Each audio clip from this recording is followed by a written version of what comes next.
السلام عليكم ورحمة الله وبركاته. اللهم صل وسلم وبارك على سيدنا محمد وعلى آله وصحبه وسلم. ازيكم يا بنات؟ عاملين ايه؟ يا رب دايما تكونوا بخير وفي اتم صحة وحال. شايفين المشمشية القمر دي مشمشية الافراح. جبتلكوا بقى مشمشية الافراح بطريقة سهلة جدا جدا وجميلة قوي وبمكونات سهلة جدا. شايفين؟ ما شاء الله شكلها جميل قوي قوي وطعمها احلى بكتير. يلا بينا نشوف معانا مكونات ايه وهنعملها ازاي. اول حاجة بقى معايا تين مجفف مقطعاه بالشكل اللي انتوا شايفينه ده. انا سايبه لكم التينية بحالها كده وجايبها لكم كمان وهي متقطعه. تمام. معايا تين مجفف متقطع ومغسول، ومعايا مش مجفف متقطع، ودي قراصية. القراصية بس انا فتحتها وطلعت منها البذر، عادي انت ممكن تسيبيها بحالها مفيش مشكلة. وزبيب ونص كوباية سكر، ومعايا تفاح فريش وموز متقطع برضو فريش. تمام. هنشوف بقى الحاجات دي كلها ناخدها ونعمل فيها ايه. اول خطوة خالص انا كنت عندي قمر الدين نقعته في مية كده من بالليل لحد تاني يوم الصبح. لما باش خالص في المية زي ما انتوا شايفين كده، هولع عليه بقى النار واسيبه يغلي كويس قوي.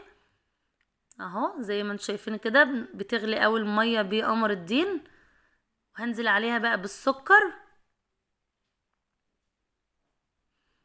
هقلب السكر كده لحد ما يدوب، وبعد كده هنزل بالمشمش المجفف ومتقطع، وبعد كده انزل بالتين المجفف برضو مقطعاه. ودي عندي القراصية، ممكن تسيبيها بالبذر بتاعها عادي مفيش مشكلة، انا بس فتحتها عشان الاولاد يعرفوا ياكلوا على طول. وده الزبيب. هقلبهم بقى كويس جدا كده مع بعض وهسيبهم لحد ما يغلوا. هسيب الحاجات دي كده لحد ما تغلي مع بعضها، التين والمشمش والقراصية والزبيب كده بدأوا يغلوا مع بعض اهو. ما شاء الله شايفين حجم الفواكه بدأت تزيد ازاي.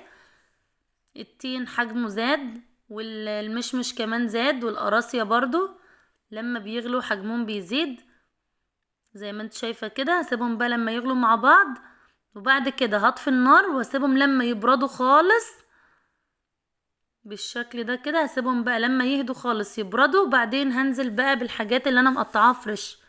هنزل بالتفاح المتقطع وهقلبه كده، وانزل كمان بالموز.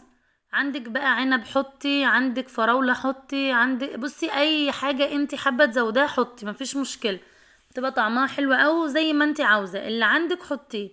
هقلبهم بقى كويس جدا وهسيبهم يبردوا خالص خالص، وادخلهم التلاجة يسقعوا كده، وتحس المية بتاعتهم تقلت سنة كده. وكلي بقى احلى مشمشية هتدوقيها. دي المشمشية دي بطريقة الطباخين بتوع الافراح. في ناس بتنقع الفواكه المجففة اللي انا قلتلكوا عليها دي من بالليل لحد تاني يوم، وفي ناس بتغليها. انا لقيت ان الغلي احسن من النقع بصراحة. بتلاقي الفواكه كده خرطت في المية وبتبقى جميلة جدا. ودي بقى شكلها بعد ما بردت خالص وسقعت في التلاجة وقدمتها في الاطباق بالشكل اللي انتوا شايفينه ده. طعمها تحفة، شكلها حلو قوي. وبعد كده بقى ما عدناش هنستنى الافراح علشان ناكل مشمشية.